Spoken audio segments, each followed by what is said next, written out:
ICDS centre থেকে ইট বালি cement লুট করে বাড়ি নিয়ে যাওয়ার অভিযোগে দিদিমণিকে আটকে রেখে বিক্ষোভ দেখিয়েছেন গ্রামবাসী এবং অভিভাবকেরা।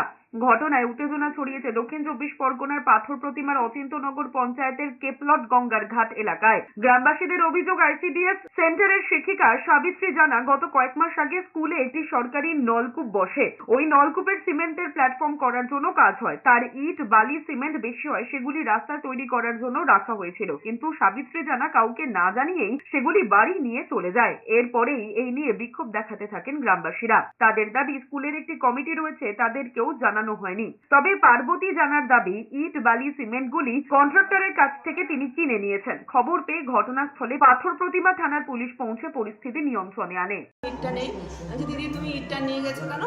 না আমি কাজ করেছি, খরচ করেছি, এই জন্য ইটটা নিয়েছি। আমি আর কোনো কথা বলিনি। কন্ট্রাক্টরের কাছ থেকে নিয়েছি, এটা আমি কাজ করে যতটা বেশি হবে নিয়ে যাবো এইটুকু কথা।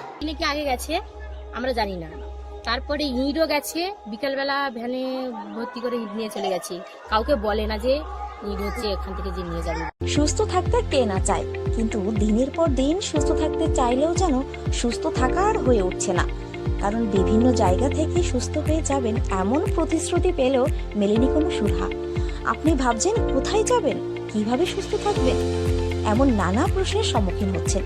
কিন্তু ভাবুন তো, এমন কোনো ডাক্তারবাবুর সন্ধান যদি আমরা দিই আপনাকে, যেখানে গেলে আপনি ম্যাজিকের মতো সুস্থ হয়ে যাবেন, কেমন হবে? হ্যাঁ, আপনি ঠিকই শুনেছেন, চিন্তার কোনো কারণ নেই, সেই সন্ধান দেব আমরা আপনাকে। কথায় আছে ডাক্তার হলো ভগবান, তবে সেই ভগবানের সন্ধান কজন পায়? আজ আমরা এমন একজন ডাক্তারবাবুর অর্থাৎ ডক্টর সন্তুদের সঙ্গে পরিচয় করিয়ে দেব, যেখানে রোগী ম্যাজিকের মতো সুস্থ হয়ে যান। এটা কোনো গল্প নয়, এটাই বাস্তব।